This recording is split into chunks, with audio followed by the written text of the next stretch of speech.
রাহমাতুল্লাহি ওয়া বারাকাতুহু। এত মাঠভর্তি মানুষ, সালাম দেওয়া সুন্নত, সালামের জবাব দেওয়া হলো ওয়াজিব। সালামের জবাব কি বলেন? ইচ্ছাকৃতভাবে কেউ সালামের জবাব না দিলে গুনাহগার হবে। আমি আবার সালাম দিচ্ছি, আসসালামু আলাইকুম ওয়া রাহমাতুল্লাহি ওয়া বারাকাতুহু। আজকের আলোচনার শেষ পর্যন্ত থাকবেন না ভাগবেন?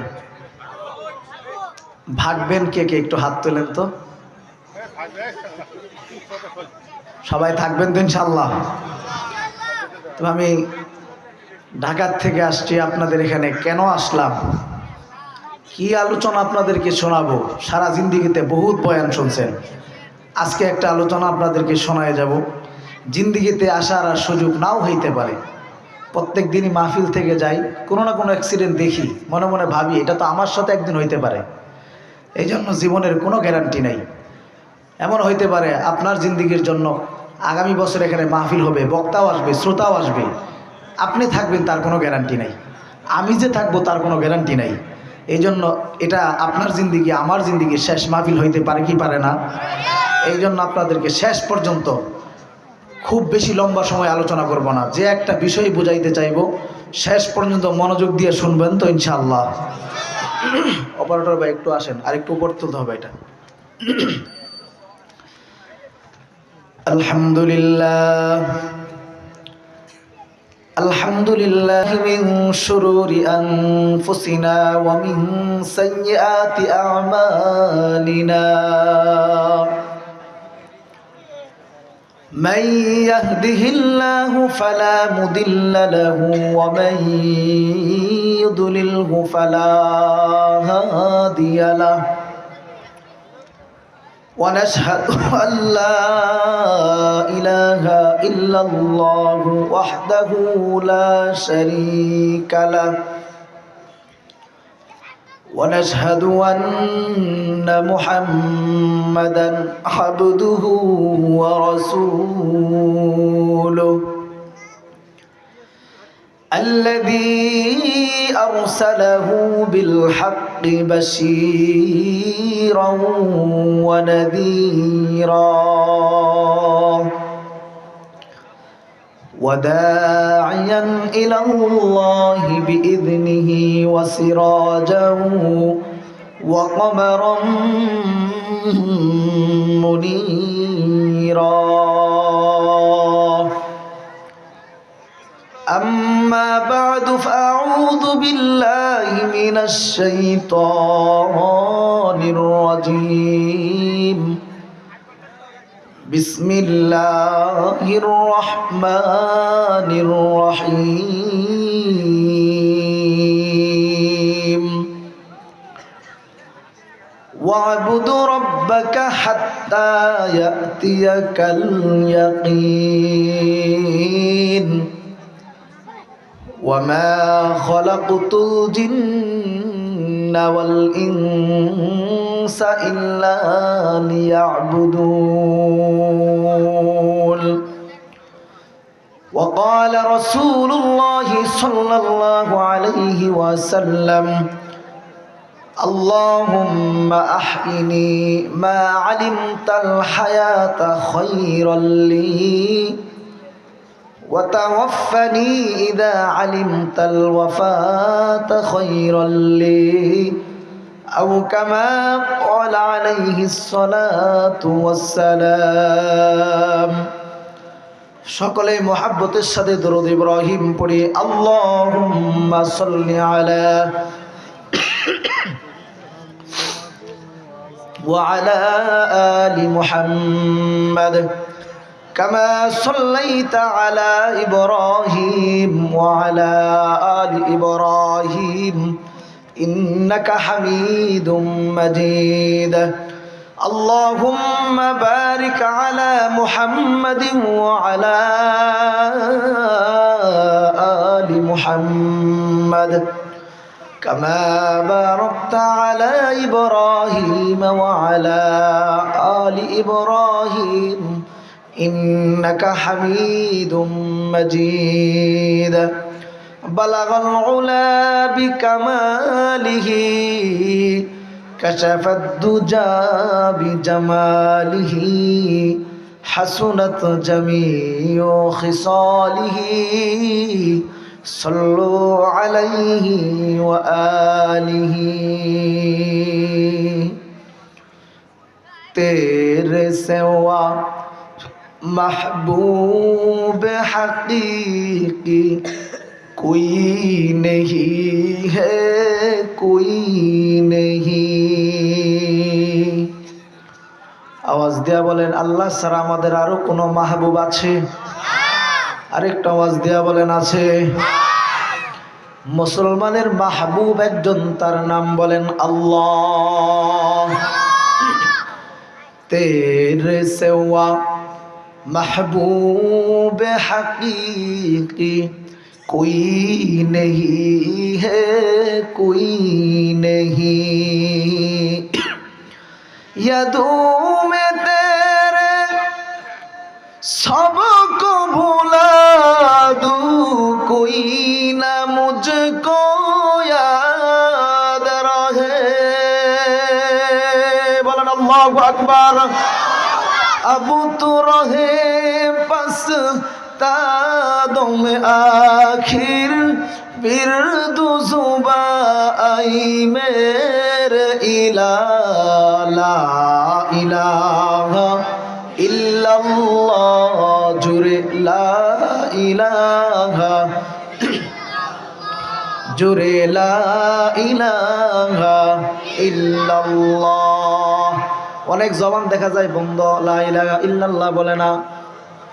আমাদের নবী মুহাম্মদুর রাসূলুল্লাহ সাল্লাল্লাহু আলাইহি ওয়াসাল্লাম বলেন, আমার উম্মত, যেই ব্যক্তি আমার উম্মতের মধ্যে মান ক্বালা লা ইলাহা ইল্লাল্লাহ দাখালাল জান্নাহ, আল্লাহর রাসূল বলেন যেই ব্যক্তি একবার, শুধু একবার যদি লা ইলাহা ইল্লাল্লাহ বলে, আল্লাহ তারে জান্নাতের মালিক বানায় দিব। সুবহানাল্লাহ।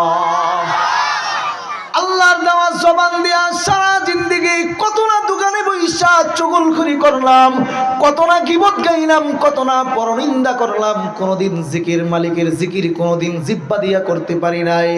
অথচ এমনও মানুষ আছে 40 বছর পর্যন্ত আল্লাহর কোরআনের আয়াত দিয়া দিয়া কথা বলছে। সুবহানাল্লাহ।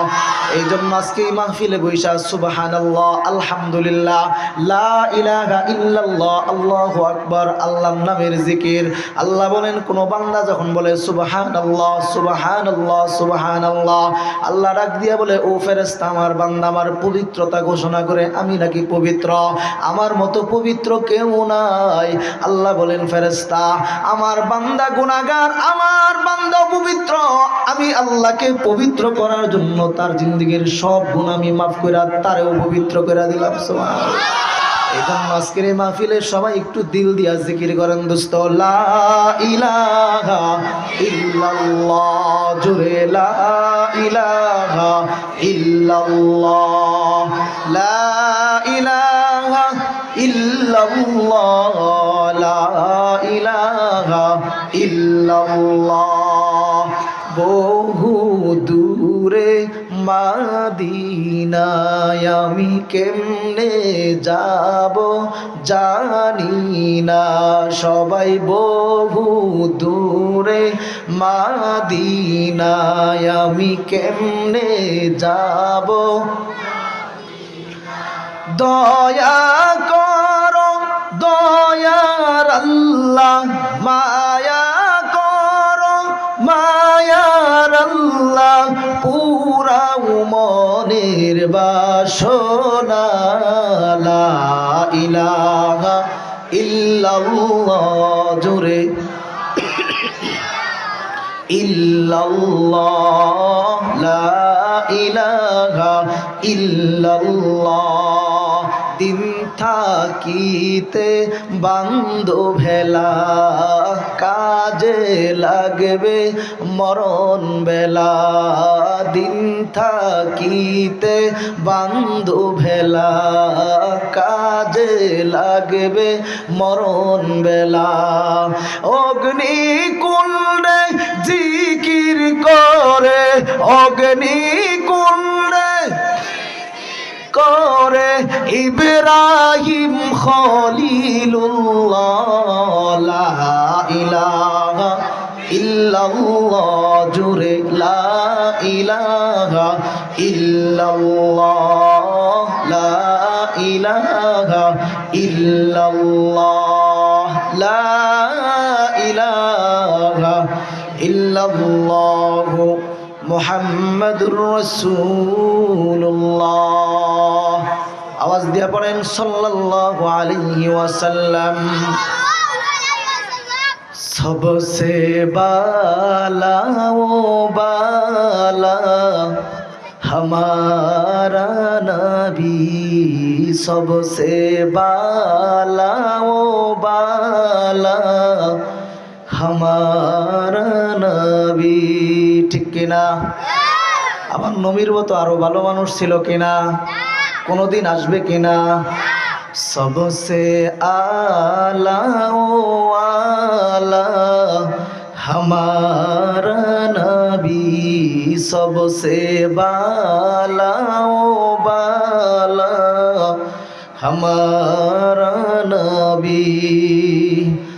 अपनी मौला का प्यारा, अपनी मौला का प्यारा हमारा नबी, सबसे बाला ओ बाला हमारा नबी, सबसे आला ओ आला हमारा नबी। बोलें अल्लाहु আকবার। আলহামদুলিল্লাহ।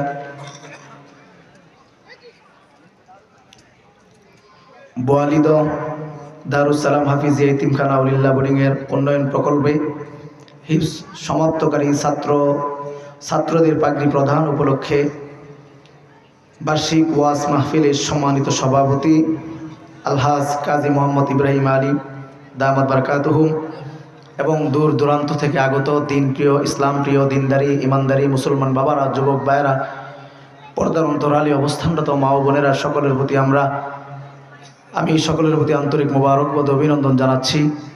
সর্বপ্রথম মালিক রব্বুল আলামিনের দরবারে শুকরিয়া জ্ঞাপন করি যে আল্লাহ তাআলা আমাদেরকে এখানে আসবার, বসবার, বয়ান শুনবার, বয়ান করবার তৌফিক দান করলেন।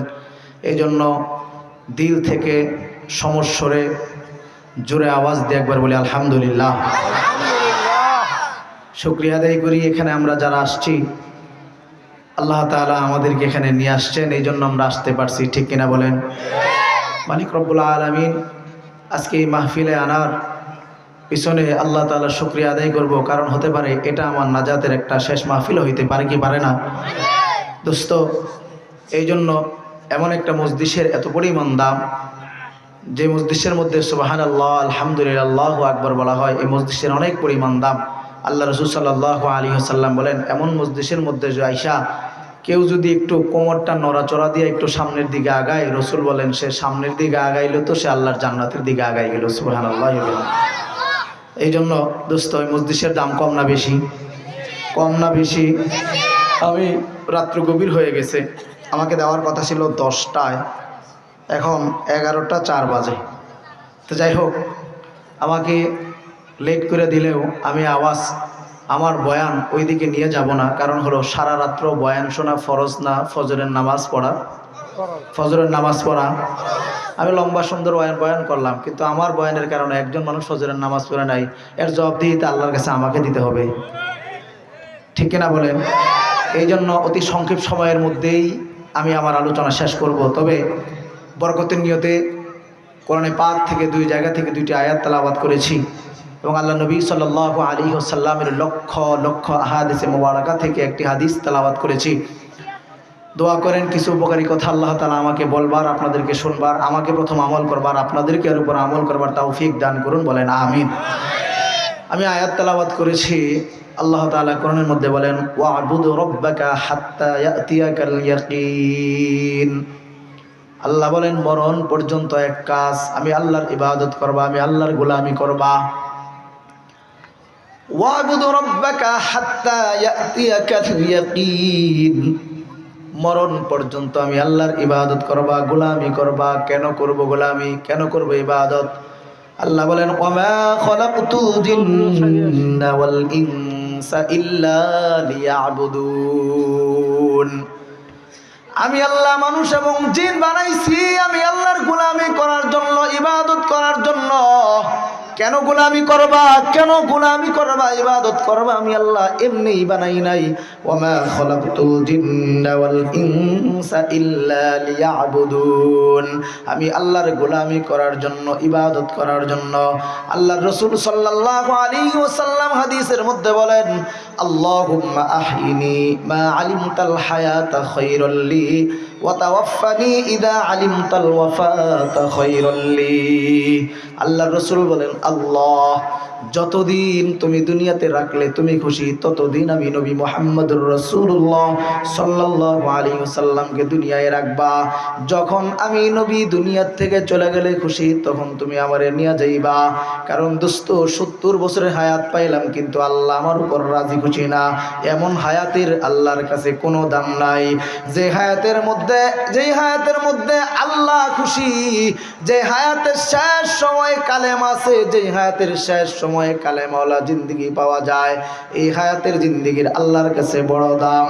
আল্লাহর রাসূল আম্মা জান আয়েশা সিদ্দিকা বলেন, আল্লাহর নবীর জিন্দেগিতে এমন কোন দোয়া নাই যে দোয়ার মধ্যে এই দোয়াটা আল্লাহর রাসূল পড়ে নাই।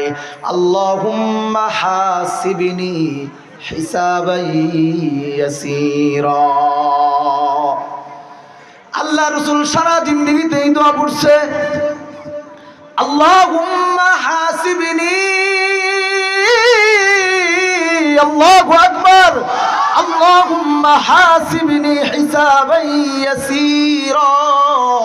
আয় আল্লাহ, আমি মুহাম্মদুর রাসূলুল্লাহ সাল্লাল্লাহু আলাইহি ওয়াসাল্লামের হিসাবটা সহজ করে দিও।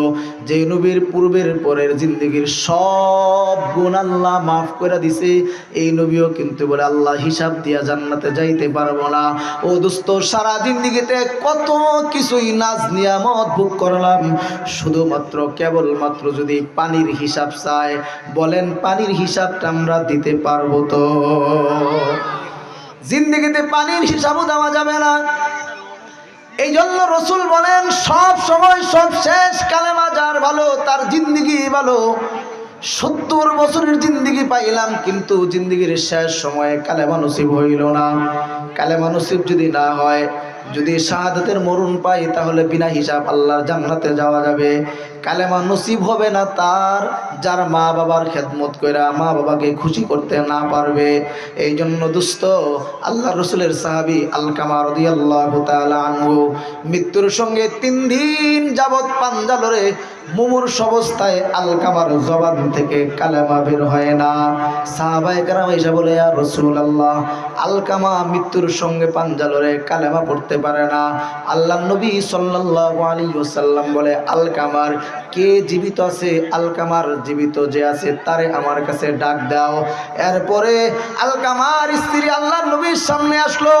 আল্লাহর নবী সাল্লাল্লাহু আলাইহি ওয়াসাল্লাম বলেন, আলকামার স্ত্রী বলো, আলকামা কি এমন আমল করতো যার কারণে আলকামার জবান দিয়া কালেমা বের হয় না? আলকামার স্ত্রী বলে, আমার স্বামী যাকাত দিত, রোজা রাখতো, হজ করতো, আমার স্বামী খারাপ কাজ কোনোদিন করতো না। এরপরে বলে, আলকামার স্ত্রী, আলকামার কে আর জীবিত আছে? ডাইকা নিয়ে আসো। এরপরে আলকামার মা ডাইকা নিয়ে আসলে, আলকামার মা আসলো। আল্লাহর রসুল বলেন, ও আলকামার মা বলো, কি এমন আমল করতো যার কারণে তোমার ছেলের কালেমা নসিব হয় না? এরপরে আলকামার মা ডাক দিয়া বলে, নবী, আমার সন্তান আমার কথা শুনতো, আমার সন্তান কিন্তু সব কথা শোনার পর আমার সন্তান কিন্তু যেদিন থেকে বিবাহ করাই দিছি ওই দিন থেকে আমার সন্তান আমার কথা শোনে না, আমার সন্তান আমারে কষ্ট দেয়। আল্লাহ নবী সাল্লাল্লাহু আলাইহি ওয়াসাল্লাম বলেন, আলকামার মা, তোমার সন্তান আলকামারে তুমি মাফ করে দাও। আলকামারে যদি না মাফ করো, তাহলে আলকামারে কালেমা নসিব হবে না। আলকামারে কালেমা নসিব হওয়ার জন্য আলকামার মাকে তুমি আলকামার মা তোমার সন্তানকে তাড়াতাড়ি মাফ করে দাও। এরপরে যখন মাফ হয় না, আলকামার মা মাফ করে না, আল্লাহর রাসূল বলেন তাড়াতাড়ি করে লাকড়িগুলো একত্রিত করো, লাকড়িগুলো একত্রিত কইরা আর তাড়াতাড়ি আগুন লাগাও, আলকামারে বাড়ির থেকে টেনে হিসড়ে নিয়ে আসো, আলকামারে আগুনের মধ্যে জ্বালায় দাও, পোড়ায়া ছাই বানাই দিব।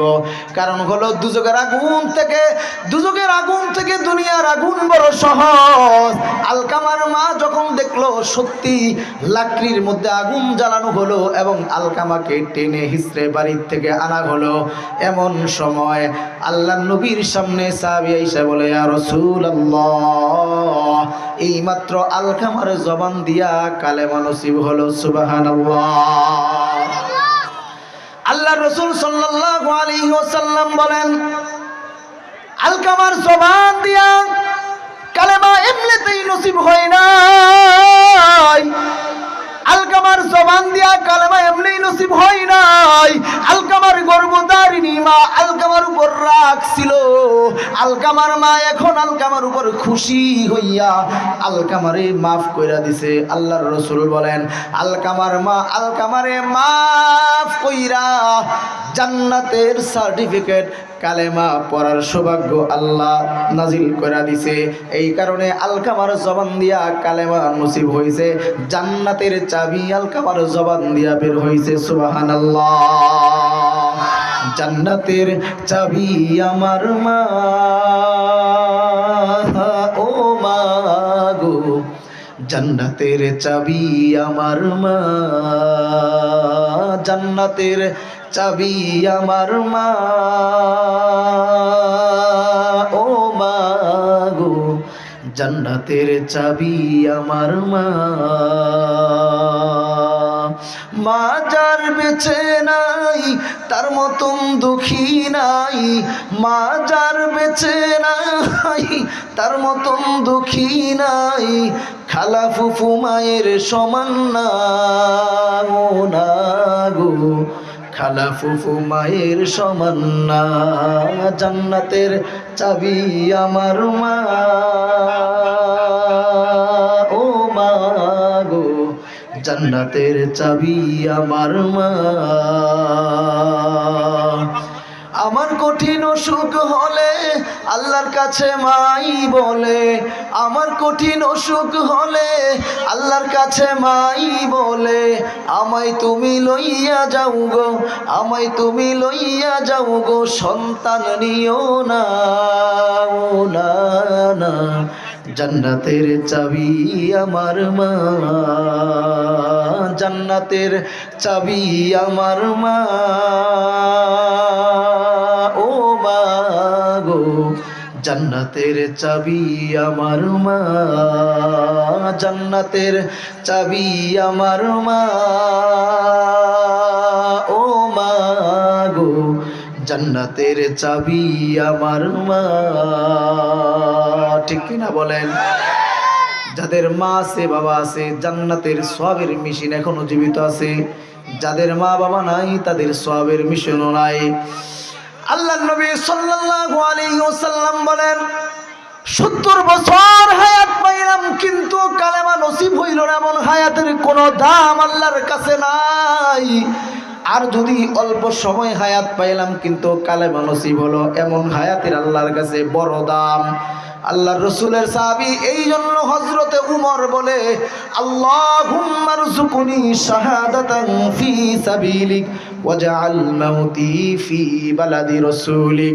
হযরত উমর বলেন, আল্লাহ তুমি আমি উমরে শাহাদাতের মরণ দিও, শহীদি মরণ আমি চাই। কারণ শহীদ মরণ হইলে আমি উমরের কবরের কোনো আযাব হবে না। কারণ শহীদি যারা মরণ পায় তাদের কবরের মধ্যে কোনো আযাব হয় না। শহীদি যারা মরণ পায় তাদের গোসল দেওয়া হয় না। শহীদি যারা মরণ পায় তাদেরকে কাফন পরানো হয় না। হযরত উমর বলেন, আমি সেই নবীর একই দোয়া পড়ি, আল্লাহুম্মা হাসিবনি হিসাবান ইয়াসীরা। নবীর আগে পরে সব গুনাহ মাফ। এরপরেও নবী যদি হিসাবের ভয় করে, আমি উমরের হিসাবের বড় ভয় করি। আমি হিসাব দিয়া জান্নাতে যাইতে পারবো না, বিনা হিসাব যেন আল্লাহ আমারে জান্নাত দান করে। এই জন্য হযরত উমর সব সময় দোয়া করে, আল্লাহুম্মা রযুকনি শাহাদাতান ফি সাবিলিক ওয়াজআল মাউতি ফি বালাদি রাসূলিক। আয় আল্লাহ, আমি উমরের শহীদি মরণ দাও এবং আমি উমর রে আমার কবরটা যেন নবীর দেশে নবীর কদমের পাশে হয়। আমি উমর কবরের আযাব সহ্য করতে পারবো না, আমি উমর হিসাব দিয়া জান্নাতে যাইতে পারবো না। কারণ হলো শহীদি মরণে এত পরিমাণ ফজিলত, শহীদি মরণের এত পরিমাণ দাম। আল্লাহর নবীর চাচা আমির হামজা শহীদি মরণ পাইছে, আল্লাহর নবীর চাচার কান আলাদা করছে, শহীদি মরণ পায়া কান আলাদা করছে। আল্লাহর নবীর চাচা আমির হামজার নাকটা আলাদা করছে। সাহাবায়ে কেরাম আল্লাহর রাসূলকে ডাক দিয়া কয়, আল্লাহর নবী গো, আপনার চাচার কান কি করব, নাকটা কি করব? আল্লাহর রাসূল দেখা বলে, আমার চাচারে কে এমন মুসলা শহীদ করলো, এমন কইরা কে আমার চাচারে শহীদ করলো?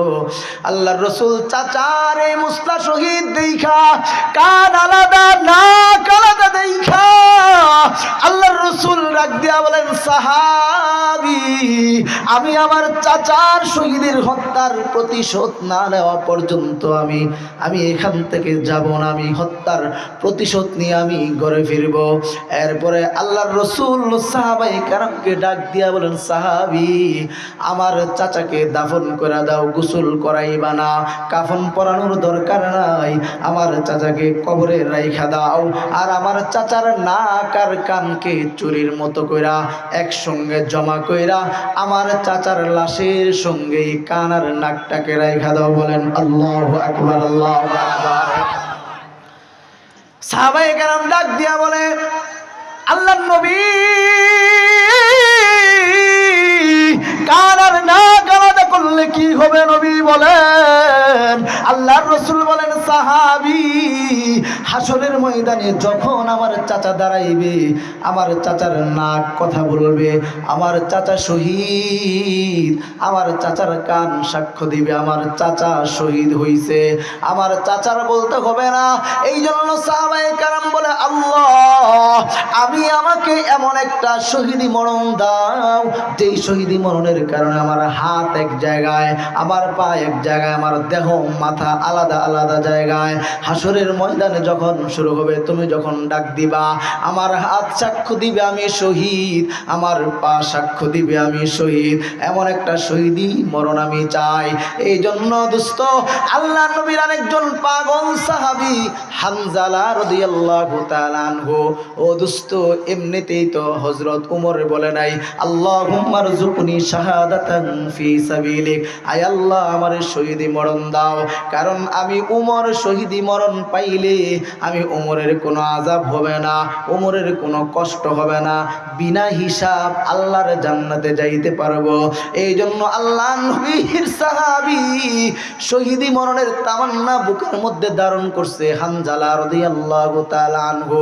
ও দোস্ত, সময় কিন্তু আস্তে আস্তে পার হয়ে যাইতেছে, আলোচনা কিন্তু শেষের দিকে যাইতেছি।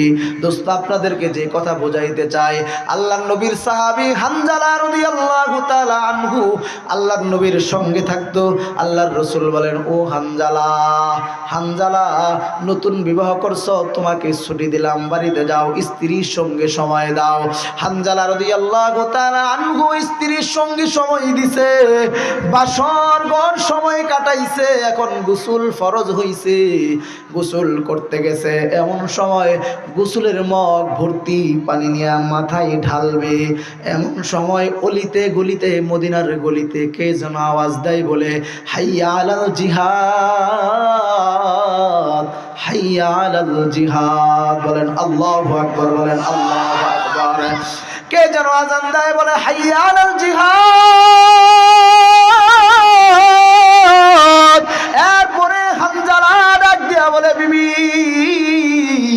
আমি এখন দৌড় দিলাম, যুদ্ধের ময়দানে যাব। তুমি শোনো নাই যে এখন যে একটা এলান দিল, সারা জিন্দেগি সব আজান যারা দেয় তখন শুনি হাইয়া আলাল ফালাহ, হাইয়া আলাল ফালাহ, হাইয়া আলাস সালাহ, নামাজের জন্য আসো, কল্যাণের জন্য আসো।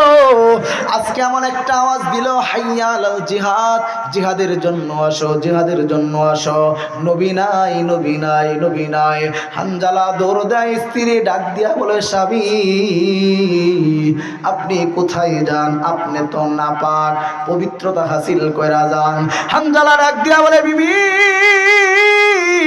আমি কার জন্য শহীদ হইব? বিবি আমি কার জন্য পবিত্র হাসিল করব? শোনো নাই যে নবী নাই, নবী নাই, আমি কার জন্য পবিত্রতা হাসিল করব? এরপরে হানজালা যুদ্ধের সাজে সজ্জিত হইয়া জিহাদের ময়দানে অংশগ্রহণ করেছে। বীরের বেশে যুদ্ধ করতে করতে হানজালা শহীদ হয়ে গেছে। বলেন আল্লাহু আকবার, আল্লাহু আকবার। হানজালা শহীদ। আল্লাহর রাসূল বলেন, ও সাহাবায়ে কারাম, যারা তোমরা আহত তারা একত্রিত হও, তাদের চিকিৎসা করা দরকার। যারা শহীদ তাদেরকে বিনা গোসলে বিনা কাফন পরায় তাদেরকে এমনিতেই কবরে দাফন করে দাও। এমন সময় হানজালার স্ত্রী আয়েশা ডাক দিয়া বলে, নবী আল্লাহু আকবার, নবী আমার স্বামীকে জিহাদের ময়দানে আসছে, আমার স্বামী পাক না, আমার স্বামী না পাক। আমার স্বামী কি পরিমাণ আপনাকে ভালোবাসে, আমার স্বামী কি পরিমাণ আপনাকে মহব্বত করে নবী আপনি তো জানেন।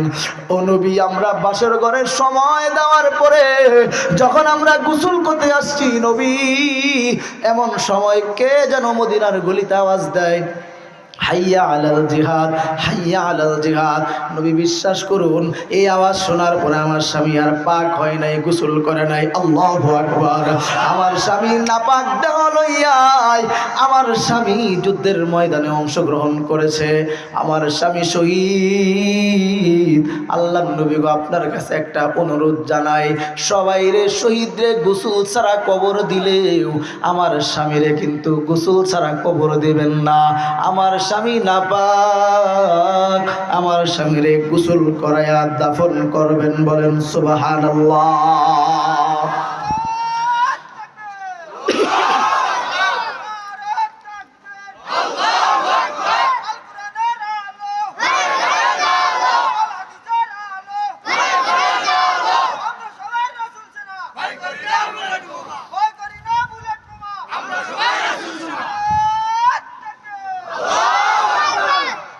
আল্লাহর নবী সাল্লাল্লাহু আলাইহি ওয়াসাল্লাম বলেন, ও সাহাবীরা, সবাই রে কাফন ছাড়া গোসল দিবা, গোসল ছাড়াই কিন্তু দাফন করে দিবা, কিন্তু হানজালার লাশটা খোঁজো, হানজালার লাশ কোথায়?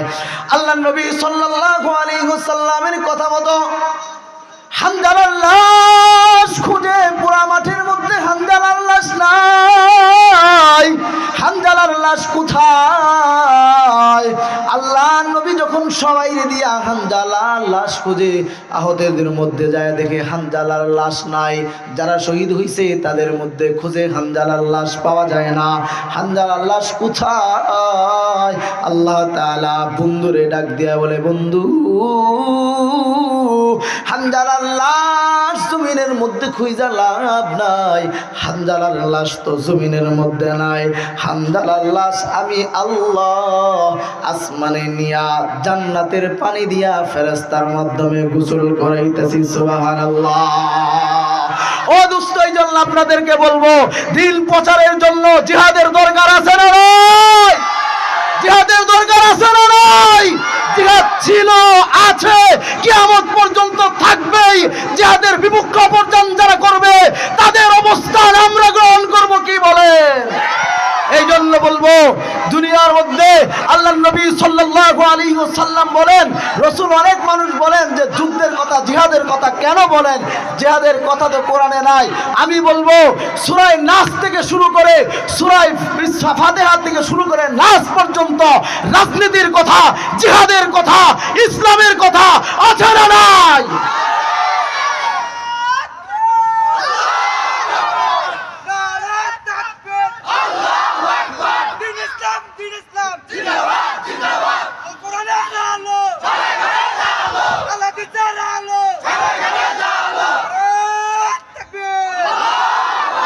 এই জন্য দোস্ত আপনাদেরকে বলতে চাই, যুবক ভাই মাঠের মধ্যে ভরপুর, যুবক ভাইদের যারা ইসলাম প্রতিষ্ঠিত হয়েছে, আল্লাহ নবী সাল্লাল্লাহু আলাইহি ওয়াসাল্লামের জামানায় আল্লাহ রসুল বুঝতো কার মাথায় হাত দিলে সে ইসলামের পথে আসবে। রসুল বুঝতো কিছু কিছু মানুষের মাথায় হাত দিলে কাজ হবে না, তাদের গর্দানকে আলাদা করতে হবে, তাহলে ইসলামের বিজয় হবে। এই জন্য আমি আপনাদেরকে বলতে চাই, জামালপুর আজকে গাইবান্ধার আশপাশে কোনো বাউল আছে কিনা আমার জানা নাই, তবে আমি একটা কথা বলি, আল্লাহর দুনিয়ায় থাকতে হলে, এই ইকামতের দ্বীনের ঝান্ডা উপর তুলতে হলে আল্লাহর রসুলের কথা অনুযায়ী চলতে হবে, আল্লাহর বিধান অনুযায়ী চলতে হবে। কোনো বাউল ফাউল গুনার টাইম আমাদের নাই দোস্ত। এই জন্য বলি, প্রকাশ্যভাবে বাইতুল মুকাররমের সামনে যেই বাউল আবুল সরকার বলল আল্লাহর কথার কোনো আগামাতা নাই, বলেন নাউজুবিল্লাহ, এমন শয়তান কুলাঙ্গারকে প্রকাশ্যে ফাঁসির কাস্তে ঝোলাতে হবে, ঠিক বলে? যারা বাউলের পক্ষ নেবে তাদেরকেও চিহ্নিত করে রাখুন। সময় আসবে, সময় আসবে, ওই সময় দিন কড়া ঘন্টায় হিসাব করে দেখিয়ে দিব ইনশাআল্লাহ। যুবক ভাইরা প্রস্তুত আছো তো ইনশাআল্লাহ? শুধু নরমের জায়গায় ইসলাম না, গরমের কথাও ইসলাম। আল্লাহর রাসূল বলেন, ওয়াল্লাযীনা মাআহু আশিদ্দাউ আলাল কুফফার রুহামাউ বাইনাহুম। ও দোস্ত, কাফেররা এক হয়ে গেছে, মুসলমানরা এক নয়। যদি মুসলমানরা এক হইতে পারে তাহলে মুসলমানের থুতুর নিক্ষেপে তারা এই দেশ থেকে পালাতে বাধ্য হবে, বলেন ঠিক কিনা? দোস্ত, গরম কথা বলে বললাম না, আমি তো সুরের বক্তা, গরম কথা বললাম, রাজনীতি কথা বললাম নাকি? আবুল সরকারের পক্ষের লোক এখানে আছে যে বলছে আল্লাহর কথার আগামাতা নাই, এমন লোক এখানে আছে পক্ষের লোক যেটা আবুল সরকারের পক্ষে যে কথা বলবেন ওটাও নাস্তিক, ওটাও মুরতাদ, তাকেও কালেমা পড়ে মুসলমান হতে হবে, ঠিক কিনা? এই দেশ ইসলামের দেশ, এই দেশ ওলি আল্লাহর দেশ, এই দেশ খেলাফতের দেশ, এই দেশ কালেমার দেশ, এই দেশ নামাজের দেশ, এই দেশ আজানের দেশ, ঠিক কিনা?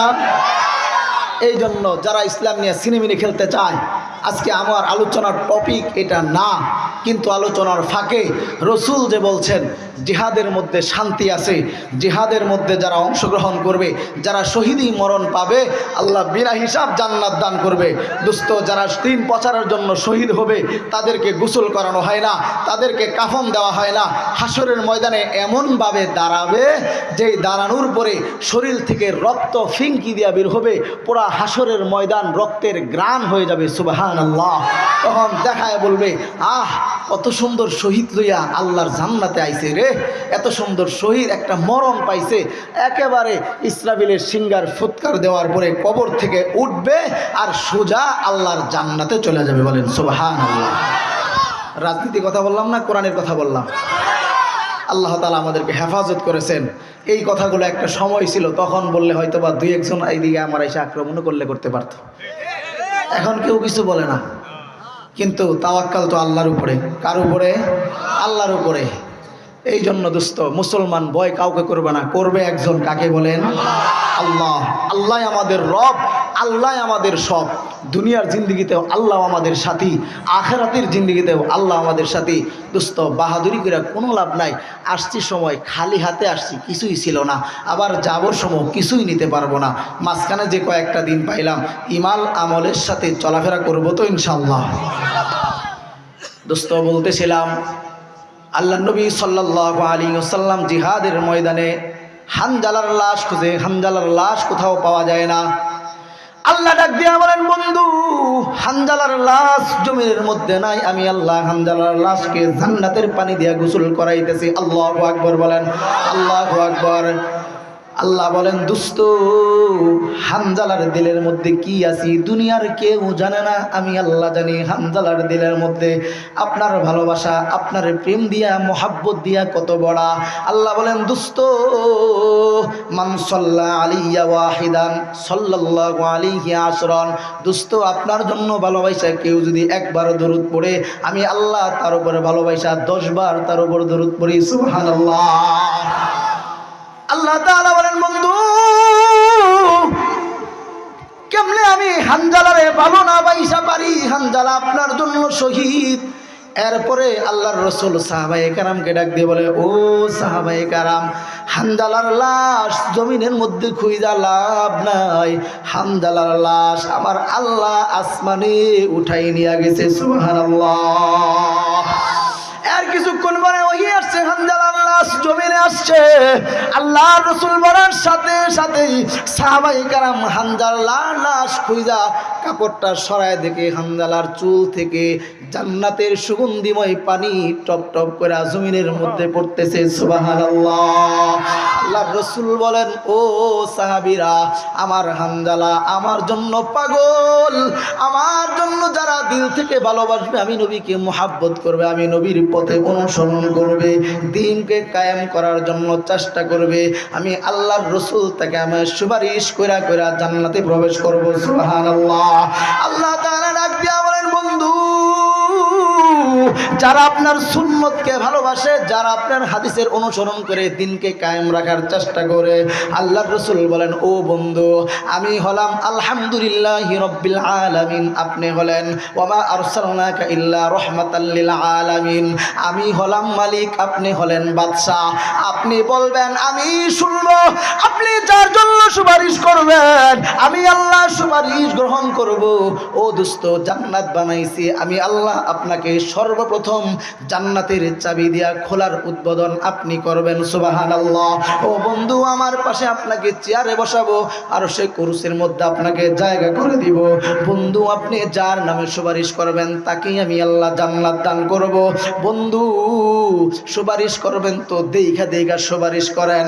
আপনার বান্দা, আল্লাহ বলেন, আমার বান্দা আপনার উম্মত দেখবেন, তার আমল নামার পৃষ্ঠাটা খুইলা দেখবেন, তার আমল নামায় কয়দিন ফজরের নামাজ আছে, তার আমল নামায় কয়দিন জিনা আছে, মিথ্যা কথা বলা আছে, তার আমল নামায় কয়দিন রাজনীতি, তার আমল নামায় কয়দিন খারাপ উদ্দেশ্য আছে, এমন কিছু খুঁজা দেখবেন। দোস্ত, সবার নামে সমূলে সুপারিশ করবেন না দোস্ত। এই জন্য আল্লাহ বলে, ও আমার বান্দা, ফজরের নামাজ মসজিদে জামাতের সাথে পড়লি না, নাচতে খাইতেছো খা, তবে মনে রাখিস ফজরের নামাজ পড়স নাই।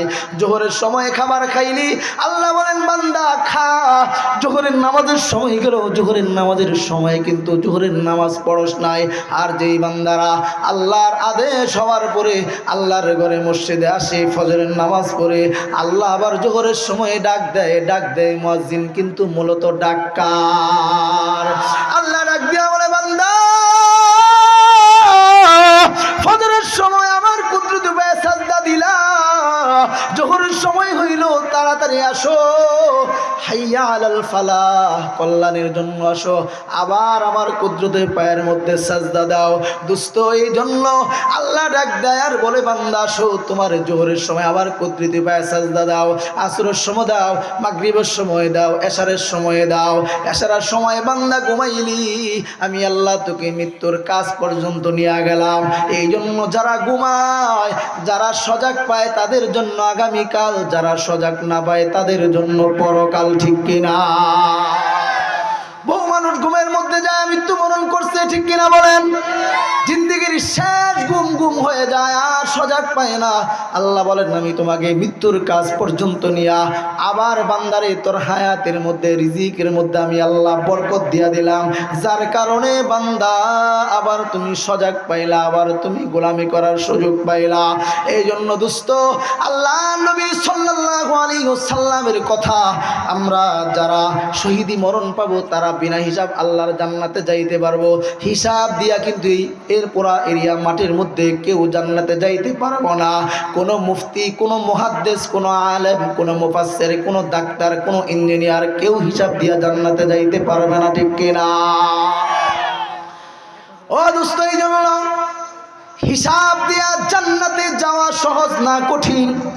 মুনাফিক সরদার আব্দুল্লাহ ইবনে উবাই ইবনে সুলুল, তিনি মুনাফিক সরদার। কোরআনের মধ্যে মুনাফিক সর্দারের নামে সূরা নাজিল হয়েছে, সূরাতুল মুনাফিকুন। স্টেজে হাবেশ সাহেব আছে দোস্ত, মিথ্যা বলার কোনো সুযোগ নাই।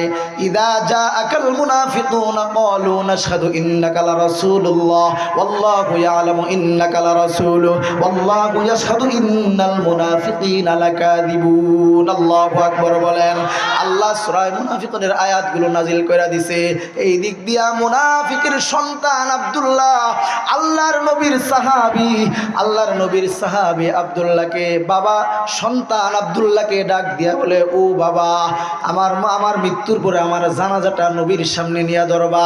আমি সারা জিন্দেগি নবীরে কি পরিমাণ কষ্ট দিছি, আমার বিশ্বাস নবী যদি আমার জানাজা পড়ায় আল্লাহ আমার কবরের আযাব মাফ করে দিবে, আল্লাহ আমাকে বিনা হিসাব জান্নাত দিবে। দোস্ত, মুনাফিকের সর্দারের এত পরিমাণ কবরের ভয়, যেই দিন মুনাফিক সর্দার মৃত্যুবরণ করলো, সন্তান আব্দুল্লাহ আল্লাহর নবীর সাহাবী বাবার লাশটা নিয়ে নবীর দরবারে নিয়ে হাজির। আল্লাহর রাসূল গো, আমার বাবা মুনাফিক সর্দার, কোরআনে তার দলিল, আমার বাবা জিন্দেগিতে কি পরিমাণ কষ্ট আপনারা দিছে, কিন্তু আমার বাবার শেষ পরিমাণে চিন্তা, আমার বাবার জানাজা যদি পড়াই দেন আমার বাবার কবরের আযাব হবে না। আমার বাবা মুনাফিক সর্দার, কিন্তু আমার বাবা কবরের আযাবকে বড় ভয় পায়, হিসাব দিয়া জান্নাতে যাইতে পারবে না। এরপর আব্দুল্লাহ বলে, নবী, আমার বাবা এত পরিমাণ একটা কথা বলছে, যেই কথা হলো, আমার বাবারে বললাম, বাবারে যুদ্ধের ময়দানে নবীরে কি পরিমাণ কষ্ট দিছ, আজকে কেন নবীর জানাজা চাও, আজকে তোমার নবী জানাজা পড়াইবে না। আমার বাবা ডাক দিয়া বলে, আব্দুল্লাহ, আমি যত খারাপ, তোমার নবী কিন্তু এত বেশি ভালো। বিশ্বাস করো, আমার লাশটা নিয়ে দিলে ঠিকই তোমার নবী জানাজা পড়াই দিবে। আল্লাহু আকবার। সন্তান বাবার লাশটা নিয়ে নবীর সামনে ধরছে, সন্তান নবীর লাশটা নিয়া বাপের লাশটা নিয়া নবী সাল্লাল্লাহু আলাইহি ওয়াসাল্লামের কাছে নিয়ে ধরছে, ইয়া রাসূলুল্লাহ, আমার বাবার জানাজা পড়ায় দেন। নবী জানাজা পড়ানোর জন্য যায়, এমন সময় উমর আল্লাহর নবীরে বাধা দেয়, বলে, আল্লাহর নবী, আপনি কি জানেন না কোরআনের মধ্যে আয়াত নাজিল হয়েছে, ইস্তাগফির লাহুম আও লা তাস্তাগফির লাহুম ইন তাস্তাগফির লাহুম ৭০ মাররা, ৭০ বার পর্যন্ত মুনাফিক তওবা করলেও আল্লাহ মুনাফিকের তওবা কবুল করবে না। আল্লাহর রাসূল ডাক দিয়া বলে, উমর, ৭০ বার যদি মুনাফিক তওবা করে, তারপরেও যদি মুনাফিকের কবুল না হয়, আমি নবী মুনাফিক সর্দারের জন্য ৭০ বার না, আমি নবী ১০০ বার পর্যন্ত তার জন্য তওবা করব। তারপরেও আমি চাই না মুনাফিকের সর্দারও তার কবরের মধ্যে আযাব হোক। আল্লাহু আকবার। আল্লাহর রাসূল বলে, উমর, আল্লাহ তাআলা আমাকে জান্নাত জাহান্নাম দেখাইছে, আল্লাহ আমাকে আরশ, কুরসি, লৌহ কলম সব কিছু দেখাইছে, আমি নবী দেখছি কবরের কি পরিমাণ কষ্ট, কি পরিমাণ আযাব কবরের মধ্যে হয়। আমি নবী চাই না মুনাফিক সর্দারের কবরের আযাব হোক। আল্লাহর রাসূল এখানেই শেষ না, আল্লাহর রাসূল নিজের জামা মুবারক খইলা মুনাফিকের কাপনের পোশাক বানায় দিছে। সুবহানাল্লাহ। এখানেই শেষ না, আল্লাহ নবী নিজের অঙ্গুলি মুবারক দিয়া মুখ থেকে লালা বের কইরা মুনাফিক সর্দারের মুখের মধ্যে দিয়া বলে, ও মুনাফিক সর্দার, হা করো, তোমার মুখের মধ্যে লালা নাও, যেন আল্লাহ এর উসিলাই তোমার কবরের আযাব মাফ করে দেয়। সুবহানাল্লাহ। ও দোস্ত, মুনাফিক সর্দারের এত পরিমাণ কবরের চিন্তা, এত পরিমাণ ভয় থাকলে দোস্ত, হযরত উমর জান্নাতের সার্টিফিকেট প্রাপ্ত সাহাবী 10 জন যারা জান্নাত দুনিয়ার থাকতে জান্নাতের সার্টিফিকেট পাইছে। ও দোস্ত, হযরত উমরের ওয়াকিয়া শোনাই আমি আমার আলোচনা শেষ করে দিব, যে উমরের জন্য দুনিয়াতে জান্নাতের সুসংবাদ। এই উমরও দোয়া করে, আল্লাহুম্মা রযুকনি শাহাদাতান ফি সাবিলিক ওয়াজআল মাউতি ফি বিলাদি রাসূলিক, আয় আল্লাহ, আমার শহীদি মরণ দাও, আমার কবর যেন নবীর কদমের পাশে হয়, আমারে কবুল করো। এরপরে যেদিন হযরতে উমর রে কাফেররা আইসা পেটের মধ্যে খুনজুরি দিয়ে আঘাত করলো, হযরতে উমরের নারী বুড়ি বের হয়ে গেছে, হযরতে উমরের নারী বুড়ি বের হয়ে গেছে। হযরতে উমর আসমানের দিকে তাকায়া বলে, আলহামদুলিল্লাহ, আমার জিন্দেগীর একটা বড় আশা, আল্লাহুম্মা রযুকনি শাহাদাতান ফি সাবিলিক, আল্লাহুম্মা আহইনি মা আলিমতাল হায়াতা খায়রাল লি ওয়া তাওয়াফফানি ইযা আলিমতাল ওয়াফাতা খায়রাল লি। হযরত ওমর বলে, আয় আল্লাহ তুমি আমারে শহীদি মরণ দাও, আল্লাহ তুমি আমারে শহীদি মরণ দিতেছো আল্লাহ। এখন হাকিম সাহেব আইসা ডাক দিয়া বলে, উমর শহীদি মরণ পাইতেছেন ভালো কথা, কিন্তু খেলাফতের দায়িত্ব কারে দিয়া যাবেন? হযরত উমর বলে, খেলাফতের দায়িত্ব কাকে দিব? আমার সামনে কাউরে পাই না। আবু বকর আমার এই খেলাফতের দায়িত্ব দিয়ে দিছে, এত সুন্দর জিম্মাদারি কারে আমি তুইলা দিব বলো? এরপরে তালাশ করতে করতে দেখে আল্লাহর নবীর আরেক সাহাবী উসমান রাদিয়াল্লাহু তাআলা আনহু, আল্লাহর রাসূলের সাহাবী উসমানকে উমরে ডাক দিয়ে বলে, উসমান তোমার খেলাফতের দায়িত্ব দিতে চাই। দেখতেই তো আমার নারী বুড়ি বের হয়ে গেছে, বেশিক্ষণ বাঁচব না। হযরতে উসমান নিতে চায় না। হযরতে উসমানকে উমর বলে, ও উসমান তোমার প্রতি আল্লাহ খুশি, তোমার প্রতি নবী খুশি, তুমি খেলাফতের দায়িত্ব নিয়ে নাও। বলে, কেমনে খুশি? আল্লাহর রাসূল কালেকশন করে, হযরত উসমান কালেকশনের সামনে বসা। আল্লাহর রাসূল বলে, কে আসো জিহাদের জন্য, যুদ্ধের জন্য আল্লাহর রাস্তায় 100 ঘোড়া দান করবা? হযরত উসমান পিছন থেকে ডাক দিয়া বলে, ইয়া রাসূলুল্লাহ জিহাদের জন্য আল্লাহর রাস্তায় আমি উসমান 100 ঘোড়া দান করলাম। সুবহানাল্লাহ। আল্লাহর রাসূল বলে, তাহলে ডান দিক দিয়া কে আসো 100 ঘোড়া দান করবা? কেউ দাঁড়ায় না। হযরত উসমান পিছন দিকে আইসা আবার হযরত উসমান ডান দিক দিয়া আবার বলে 100 ঘোড়া। সুবহানাল্লাহ।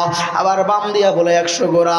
আবার সামনের দিকে আসে, আল্লাহর নবী উসমানকে দেখা মুস্কি হাসি দেয়। হযরত উসমান বলে, নবীর মুস্কি হাসি দেখা আমি আর 100 ঘোড়া দান করলাম। 400 ঘোড়া দান করার পরে আল্লাহর রাসূল বলেন, হযরত উসমান বলে, ইয়া রাসূলুল্লাহ কালেকশনটা একটু বিলম্ব করেন, আমি একটু বাড়িতে যাব আর আসবো। এরপরে উসমান যায়া স্ত্রীর কাছ থেকে আলমিরার চাবি নিয়া, স্ত্রীর কাছ থেকে চাবি নেওয়ার পরে স্বর্ণ রূপা সব কিছু 2টা ব্যাগের মধ্যে নিয়া আল্লাহর রাসূলের সামনে এনে দেয়। আল্লাহু আকবার। আল্লাহর নবী এইখানে সব রূপা, এখানে সব স্বর্ণ। এরপর আল্লাহর রাসূল ডাক দিয়া বলে, উসমান আয় আল্লাহ, আমি উসমানের উপর জমিন থেকে খুশি, তুমি উসমানের উপর আসমান থেকে খুশি হয়ে যাও। সুবহানাল্লাহ বলেন। এরপরে হযরত ওমর বলে, ও উসমান তোমার প্রতি আল্লাহ খুশি, তোমার প্রতি নবীও খুশি, আমার পরে খেলাফতের দায়িত্ব তোমাকেই নিতে হবে। সুবহানাল্লাহ। এখন উসমানকে খেলাফতের দায়িত্ব দেওয়া হলো। হযরত ওমরের মাথায় আরেকটা চিন্তা আসছে। হযরত ওমর এবার ডাক দিয়া বলে, আব্দুল্লাহ তুমি আমার সন্তান, আমার জিন্দেগির শেষ আরেকটা স্বপ্ন বাকি আছে, আমি শুধু শহীদি মরণ পাইলেই হবে না, আমার কবর যেন নবীর কদমের পাশে হয়। নবীর কদমের পাশে আমার কবর হইলে আল্লাহ আমার কবরে আযাব দিবে না, বিনা হিসাব আমি আল্লাহর জান্নাতে যাইতে পারবো। সুবহানাল্লাহ। এরপরে ডাক দিয়া বলে, আব্দুল্লাহ বাবা উম্মাহাতুল মুমিনিনের ঘরে যায়া, যেই জায়গাটা উম্মাহাতুল মুমিনিন নিজের জন্য রাখছে, উম্মাহাতুল মুমিনিনের কাছে যায়া তোমার বাবার জন্য কবরের জায়গাটা ভিক্ষা চাও। সন্তান আব্দুল্লাহ উম্মাহাতুল মুমিনিন আয়েশা সিদ্দিকার ঘরে যায়, বলে উম্মাহাতুল মুমিনিন আমার বাবারে কাফেররা খাদ্য নালি কাইটা দিছে, খুনজুরি দিয়ে আঘাত করার কারণে নারী বুড়ি বের হয়ে গেছে। হাকিম সাহেব বলছে পরবর্তী খলিফা বানায় দেওয়ার জন্য পরবর্তী খলিফা হযরত উসমান নিযুক্ত হয়েছে। উম্মাহাতুল মুমিনিন আমার বাবার একটা আরজি লইয়া আপনার কাছে ভিক্ষুকের মতো দাঁড়াইছি। আমার বাবা বলছে আল্লাহর নবীর ডান পাশে সাইয়্যিদনা আবু বকর ঘুমাইছে, আল্লাহর নবীর বাম পাশে আপনার জন্য রাখা কবরের জায়গা, আমার বাবার জন্য ভিক্ষা দিবেননি। এরপরে উম্মাহাতুল মুমিনিন ডাক দিয়া বলে, ও আব্দুল্লাহ শোনো, আমি তোমার বাবারে কেন কবরের জায়গাটা ভিক্ষা দিয়া দিব? আল্লাহর নবীর জবান থেকে আমি শুনছি, লাউ কানা বাদি নবিয়্যুল লাকানা উমর, ও আমার পরে কেউ যদি নবী হইতো সে হইতো হযরতে উমর। ও আব্দুল্লাহ তোমার বাবারে আমার জন্য রাখা কবরের জায়গাটা কেন দিয়া দিব? কারণ হলো তোমার বাবা এমন মানুষ, তোমার বাবা সাধারণ কোনো সাহাবী না। মদিনায় কেউ যদি কোনো জিনিস স্বপ্নে দেখতো তোমার বাবা তাও বলতে পারতো। মদিনায় কেউ যদি স্বপ্নে কোনো জিনিস খাইতো তোমার বাবা উমরও তাও বলতে পারতো। এরপরে আয়েশা সিদ্দিকা ডাক দিয়া বলে, আব্দুল্লাহ, একদিন তোমার বাবা নবী মুহাম্মদুর রাসূলুল্লাহ সাল্লাল্লাহু আলাইহি ওয়াসাল্লামের সঙ্গে দাঁড়ায় রইছে। এরপরে আল্লাহর নবীর সাহাবী হযরত আব্দুল্লাহ বিন যায়েদ বিন আব্দুর রাব্বিহি আল্লাহর নবীর সামনে এসে বলে, ইয়া রাসূলুল্লাহ, আজকে কিছু কালেমা স্বপ্ন আমি দেখলাম। আল্লাহর রাসূল বলে, সাহাবী কি স্বপ্ন কালেমা দেখছো? তাড়াতাড়ি শোনাও। সাহাবী আজানের শব্দগুলো শোনায়, আল্লাহু আকবার, আল্লাহু আকবার, আশহাদু আল্লা ইলাহা ইল্লাল্লাহ, আশহাদু আল্লা ইলাহা ইল্লাল্লাহ, এইভাবে শেষ পর্যন্ত লা ইলাহা ইল্লাল্লাহ বলে আল্লাহর রাসূল বলেন, সাহাবী, এগুলা কোনো সাধারণ শব্দ না, এগুলো হলো আজানের শব্দ। মুয়াজ্জিনরে ডাক দাও, বেলাল, আজকের থেকে এই শব্দগুলো দিয়ে আজান দিবা, আর ধূপ বাজাইতে হবে না। আজানের সময় এই শব্দগুলো দিয়ে আজান দিবা, মানুষ নামাজের জন্য চলে আসবে। এরপরে যখন হযরত আব্দুল্লাহ বিন যায়েদ বিন আব্দুর রাব্বিহি আল্লাহর নবীর সামনে থেকে চলে গেল, হযরত আয়েশা সিদ্দিকা বলে, ও আব্দুল্লাহ, তোমার বাবা উমরও রাসূলের সামনে দাঁড়ানো। হযরত ওমর ডাক দিয়া বলে, নবী, আব্দুল্লাহ বিন যায়েদ বিন আব্দুর রাব্বিহি যেই শব্দগুলো স্বপ্নে দেখছে, আমি উমর এই শব্দ আরো কয়েকদিন ধরে স্বপ্নে দেখতেছি। সুবহানাল্লাহ। আল্লাহর রাসূল বলেন, ও উমর, তাহলে তুমি কেন তোমার ভাইয়ের সামনে কথা বললা না? হযরত উমর বলে, নবী, আমার ভাইয়ের সামনে যদি আমি এই কথা বলি যে আমার ভাই আজকে যে স্বপ্ন দেখছে আমি উমরও একই স্বপ্ন দেখছি, তাহলে আমার ভাইয়ের মান ক্ষুণ্ণ হয়ে যাবে, আমার ভাই কষ্ট পাবে, ইতিহাসের পাতায় আমার ভাইয়ের সঙ্গে আমার নামও থাকবে। আমি চাই না আমার ভাইয়ের এই সুন্দর কাজের মধ্যে কেউ অংশীদারিত্ব পাক। সুবহানাল্লাহ। উম্মাহাতুল মুমিনিন ডাক দিয়া বলে, আব্দুল্লাহ, কেন তোমার বাবার আমি কবরের জায়গাটা দিয়া দিলাম জানো? হযরত আলী বলে, আমি একদিন মধ্যরাতের পরে রাতের বেলা ঘুমাইতেছিলাম, আমি ঘুমের মধ্যে স্বপ্ন দেখলাম। দোস্ত, খেয়াল করে শুনুন, আলোচনা শেষ পর্যায়ে। আমি মধ্যরাতে একদিন স্বপ্ন দেখলাম আল্লাহর রসুল মদিনাতে একটা সূরা দিয়া নামাজ পড়ায়, আমি আলীও আল্লাহর নবীর পিছনে নামাজ পড়লাম। আল্লাহর নবী ফজরের পরে যেই সূরা শিক্ষা দিলেন, আমি আলী একই সূরা শিখলাম। এরপরে একটা ভান্ডু দিয়া খেজুর হাদিয়ে আসলো, আমি এরপরে লাইন দিয়া দাঁড়ায় গেলাম। আল্লাহর রসুল সবারে একটা করে খেজুর হাদিয়া দিল। আলী বলেন, আল্লাহর নবী আমারে একটা খেজুর হাদিয়া দিল। এরপরে যখন আমি একটা খেজুর মুখের মধ্যে দিলাম, হযরত আলী বলেন, আমি আরেকটা খেজুরের জন্য যখন নবী মুহাম্মদুর রাসূলুল্লাহ সাল্লাল্লাহু আলাইহি ওয়াসাল্লামের কাছে যখন বললাম, আল্লাহর নবী আমাকে আরেকটা খেজুর দেন, আল্লাহর নবী আমারে আরেকটা খেজুর দেয় নাই, আল্লাহর নবী আমারে মুস্কি হাসি দিয়া বিদায় করে দিয়েছে। সুবহানাল্লাহ। এরপর আমি মসজিদে মদিনায় আজান শুনলাম, আজান শোনার পরে আমার ঘুম ভেঙে গেল, স্বপ্নও ভেঙে গেল। এরপরে নবী দুনিয়াতে নাই, হযরত উমরের খেলাফত যুগ, হযরত উমর মদিনার ইমাম। আমি তাড়াতাড়ি ইস্তিনজা কইরা ওযু কইরা মসজিদে নববীতে ফজরের নামাজে শামিল হইলাম। আমি রাতের বেলা স্বপ্নে আলী বলেন যেই সূরা দিয়া নবীরা নামাজ পড়াইছে, আমি যায় দেখি হযরত উমরও একই সূরা দিয়া ফজরের নামাজ পড়ায়। আল্লাহু আকবার। এরপরে আল্লাহর নবী ফজরের নামাজের পরে যেই সমস্ত সূরা শিক্ষা দিছে, আলী বলেন আমি দেখলাম উমরও একই সূরা ফজরের নামাজের পরে শিক্ষা দিলেন। এরপর আলী বলেন আমি দেখলাম ফজরের পরে একটা ভান্ডু দিয়া যেই পরিমাণ খেজুর হাদিয়ে আসছে, হযরত আলী বলেন সকালবেলা দেখলাম ওই একই ভান্ডু দিয়া ওই পরিমাণ খেজুর আল্লাহ নবীর সামনে যেমন হাজির হয়েছে, উমরের সামনে ওই ভান্ডু দিয়া খেজুর আসছে। আল্লাহু আকবার। জোরে আওয়াজ দিয়া বলেন আল্লাহু আকবার। একই ভান্ডু দেখা হযরত আলী বলে কেউ জানে না, আমি জানি রাতের বেলা কি দেখলাম আর এখন কি ঘটতেছে হুবহু সব মিল পাইলাম। এরপরে রাতের বেলা নবী যেরকম বলল সবাই লাইন ধরে দাঁড়ায় যাও, এরপরে এখন উমরও একই কথা বলে সবাই লাইন ধরে দাঁড়ায় যাও। আমি আলীও লাইন ধরে দাঁড়াই গেলাম। আল্লাহ নবীর সামনে রাতের বেলা যেমনে গেলাম, আল্লাহ নবী যেমনে করে খেজুর একটা একটা হাদিয়া দিছে, এখন উমরও দেখি একটা করে খেজুর হাদিয়া দেয়, দুইটা খেজুর দেয় না। এরপরে আমি তখন উমরের সামনে যায় একটা খেজুর পাওয়ার পরে একটা খেজুর মুখের মধ্যে দিয়া আমি যখন আরেকটা খেজুরের জন্য যখন হাত বাড়াইলাম, এরপরে উমর ডাক দিয়া বলে আলী, রাতের বেলা নবী তোমারে দুইটা খেজুর দেয় না। আল্লাহু আকবার, আল্লাহু আকবার। রাতের বেলা কিন্তু নবী তোমারে একটা খেজুর দিছে। হযরত আলীর ডাক দিয়া বলে উমর বলে আলী বল না ভাই আলী, রাতের বেলা যদি নবী তোমারে দুইটা খেজুর দিত আমিও তোমারে দুইটা খেজুর দিতাম, এখন নবীর তাকসিম ভাইগা তোমারে দুইটা খেজুর কেমনে দেই, এই কারণে আমি তোমারে দুইটা খেজুর দিতে পারবো না। সুবহানাল্লাহ।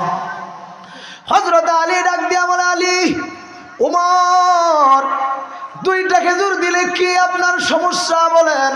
হযরত উমর ডাক দিয়া বলে আলী, আমি যদি দুইটা খেজুর দিই হাসরের ময়দানে আল্লাহর রাসূল যদি আমারে জিগায় উমর আমি আলীরে একটা খেজুর দিলাম তুমি কেন দুইটা খেজুর দিলা? বল না ভাই আলী, আমি হাসরের ময়দানে কি হিসাব দিব? আলী আমি হিসাবের বড় বড় পাই, কবরের জিন্দেগি কেমনে পার করব, বিনা হিসাব আমি কেমনে আল্লাহর জান্নাতে যাইতে পারবো, এই চিন্তা ফিকির আমার বেশি। এরপরে উম্মাহাতুল মুমিনিন সন্তান আব্দুল্লাহরে ডাক দিয়া বলে ও আব্দুল্লাহ তাড়াতাড়ি যাও, তোমার বাবার জন্য আমার জন্য রাখা কবরের জায়গা ভিক্ষা দিয়া দিলাম। সন্তান আব্দুল্লাহ ঈসা বাবারে সংবাদ শোনাইছে, বাবা তোমাকে কবরের জায়গা উম্মাহাতুল মুমিনিন ভিক্ষা দিছে রে বাবা। এখন আব্দুল্লাহ আগের মতো উমর বলে আলহামদুলিল্লাহ আমি শহীদি মরণ পাইলাম। আল্লাহুম্মা রযুকনি শাহাদাতান ফি সাবিলিক ওয়াজআল মাউতি ফি বালাদি রাসূলিক, আমার কবর যেন রাসূলের কদমের পাশে হয়, তাহলে আমার কবরের আযাব হবে না, আমি বিনা হিসাব আল্লাহর জান্নাতে যাইতে পারবো। এরপরে আব্দুল্লাহ ডাক দিয়া বলে আমার বাবা শুকরিয়া আদায় করতে করতে আমার বাবা দুনিয়া থেকে বিদায় নিছে। এরপরে আব্দুল্লাহ বলে আমার বাবারে গোসল করানোর জন্য গোসলখানায় পাঠাইলাম, কিছু সাহাবীদেরকে নির্ধারণ করে দিলাম বাবারে গোসল করানোর জন্য। এরপরে একটু পরেই দেখি একটা কান্নার আওয়াজ আসে, আস্তে আস্তে কান্নার আওয়াজ বাড়ি। এরপর আমি ডাক দিয়া বললাম আমার বাবার গোসলখানায় তোমরা কেন কান্না করো? এরপরে পুরো মদিনায় কান্নার রুল পড়ে গেল। বলে আব্দুল্লাহ কে আর কার এত বড় সাহস, কে এমন দুঃসাহস করলো? হযরত উমরের পিঠের মধ্যে তরতাজা বেতের আঘাত দেখা যায়, কাফেররা খুঞ্জুরি দিয়ে আঘাত করে আর নারী বুড়ি বের করছে, কিন্তু আবার তরতাজা বেতের আঘাত কে করছে বলো? কার এত বড় দুঃসাহস? উমরের জীবদ্দশায় উমর যেই রাস্তায় চলাফেরা করতো 40 দিন পর্যন্ত শয়তান ওই রাস্তায় যাইতো না। আল্লাহু আকবার বলেন। আজকে কে এমন বেত্রাঘাত করলো? এরপরে হযরত উমর ডাক দিয়ে বলে ও মদিনার মুসলমানেরা তোমরা একটু চুপ করো আর কান্না করো না, আমার বাবার একটা জীবন ডায়েরি আছে, সারাদিন আমার বাবা যা করতো সব কিছু একটা ডায়েরির মধ্যে লেখা রাখতো, একটু দাঁড়াও দেখি আমার বাবার জীবন ডায়েরির মধ্যে কি পাওয়া যায়। হযরত আব্দুল্লাহ আলমিরা ভিতর থেকে একটা ডায়েরি বের কইরা হযরত উমর মৃত্যুর আগে ডাক দিয়া বলে উমর কি হিসাব দিবা? একটু পরেই তো কবরের জিন্দেগি তোমার শুরু। উমর জিন্দেগিতে কত না জুলুম করছো, কত না মন্দ কাজ করতো, তুমি হিসাব কি দিবা? কবরের আযাব কি তুমি সহ্য করতে পারবা? এইগুলো লেখে আর উমর মৃত্যুর আগেই এক হাত দিয়া নারী বুড়ি দইরা আর এক হাত দিয়া নিজের শরীরের মধ্যে বেত্রাঘাত করে আল্লাহু আকবার, আল্লাহু আকবার। দোস্ত উমরের মতো সাহাবী যদি নিজের কবরের জিন্দিগির জন্য এত পরিমাণ ভয়, এত পরিমাণ ফিকির থাকে। আমাদের জিন্দিগিতে গুনাহ দিয়া ভরা, আমাদের জিন্দিগিতে মিথ্যা দিয়া ভরা, আমাদের জিন্দিগিতে জিনা দিয়া ভরা, আমাদের জিন্দিগিতে খারাপ কাজ দিয়া ভরা, আমাদের জিন্দিগিতে সুদ ঘুষ দিয়া ভরা, ঠিক কিনা বলেন? তাহলে আমাদের কি হইল? কবরের জিন্দিগির কোনো হিসাব নাই। কিন্তু আল্লাহ বলেন ওয়াবুদু রাব্বাকা হাত্তা ইয়াতিয়াকাল ইয়াকিন, মরণ পর্যন্ত যতদিন তুমি দুনিয়ায় থাকবা ততদিন পর্যন্ত আমি আল্লাহর ইবাদত করবা। বান্দা কেন করবা? শোনো, ওয়ামা খালাকতুল জিন্না ওয়াল ইনসা ইল্লা লিয়াবুদুন, আমি আল্লাহ জিন এবং মানুষ বানাইছি তোমাদেরকে আমি আল্লাহর গোলামি করার জন্য, ইবাদত করার জন্য। সুবহানাল্লাহ। এই জন্য দোস্ত আপনাদেরকে বলবো, যারা এখন পর্যন্ত আছেন, আমাদের জিন্দিগির শেষ পর্যন্ত কয় কাজ? কয় কাজ? এক কাজ। কয় কাজ? এক কাজ। মৃত্যু পর্যন্ত ইবাদত করবো তো ইনশাল্লাহ। বেশি বেশি মৃত্যুর কথা স্মরণ করব। আল্লাহ রসুল বলেন, হাকিমুল উম্মত আশরাফ আলী থানভী রহমতুল্লাহ আলী ওনার মাওয়াইজের মধ্যে লেখেন, কে উঠবেন না বাবা, এখন দোয়া করে দেব, কে উঠবেন না। আমি মুসাফির মানুষ, 3 ব্যক্তির দোয়া আল্লাহ কবুল করে। শোনেন, 3 ব্যক্তির দোয়া আল্লাহ কবুল করে। কয় ব্যক্তি? 3 ব্যক্তি। 1 নাম্বার হলো সন্তান পিতামাতার জন্য দোয়া করলে আল্লাহ কবুল করে। মুসলিম ব্যক্তি দোয়া করলে আল্লাহ কবুল করে। মুসাফির ব্যক্তি দোয়া করলে আল্লাহ কবুল করে। আমি মুসাফির মানুষ, আবার ঢাকায় ফিরবো, আপনাদেরকে নিয়ে দোয়া করে রওনা হবে ইনশাল্লাহ। সবাই মোনাজাত পর্যন্ত থাকবেন, একজনও উঠবেন না। আপনাদের উত্তরবঙ্গের অনেক সুনাম আছে, এই নুরানি চেহারাগুলো বৈশা রয়েছে। দোস্ত, আপনি আপনার শক্তি বলে, ক্ষমতা বলে, রাজনীতি বলে এখানে বৈশা থাকতে পারে নাই। আল্লাহ আপনারে বসায় রাখছে, এই জন্য বৈশা থাকতে পারছেন। কি বলেন, ঠিক কিনা? এই জন্য দোয়া করে যাব, কেউ উঠবো না। তো একটা কথা বলি যে 3 ব্যক্তির দোয়া কবুল হয় কেন? আল্লাহ রসুল বলেন যে আল্লাহ তাদের প্রতি খুশি হয়, তাদের দোয়ার মাঝখানে, আল্লাহর দোয়ার মাঝখানে কোনো ধরনের পর্দা থাকে না। এই জন্য বলবো দোস্ত, এত বড় একটা আয়োজন, এত বড় একটা মজলিস, কেউ উঠবেন না। আমি যত জায়গায় আলহামদুলিল্লাহ, অক্টোবর থেকে প্রোগ্রাম শুরু হয়েছে, একেবারে ফেব্রুয়ারির 18 তারিখে হলো প্রথম রমজান, ফেব্রুয়ারির 17 তারিখ পর্যন্ত আলহামদুলিল্লাহ মাহফিল আছে। যত জায়গায় মাদ্রাসা পাইছি, আর আমি প্রধান বক্তা হিসাবে চলতি মাসের ডিসেম্বরের আজকে 3 তারিখ, এই মাসে 30 দিনের মধ্যে 26 দিন আলহামদুলিল্লাহ আমি প্রধান মেহমান হিসাবে দাওয়াত পাইছি। আর বাকি 4 দিন হলো দ্বিতীয় বক্তা। আল্লাহর কাছে প্রধান দ্বিতীয়র কোনো বেল নাই। আল্লাহর কাছে যার ইমান আমল ভালো, সেই আল্লাহর কাছে দামি, ঠিক কিনা? আমি প্রধান নিয়ে গর্ব করতেছি না, কিন্তু যেই জায়গায় মাদ্রাসা আছে, আমার উপর দোয়ার ন্যস্ত আসে, আমি দোয়ার আগে দোয়া কবুল হওয়ার জন্য এই কাজটা করি। যেরকম কইরা যে দোয়ার আগে কিছু দান সদকা করলে আল্লাহ তাআলা দোয়া কবুল করেন, এই জন্য আমি এই আমলটা এখানেও করব। কেউ উঠবেন না, যদি কেউ উঠেন আমি কষ্ট পাবো।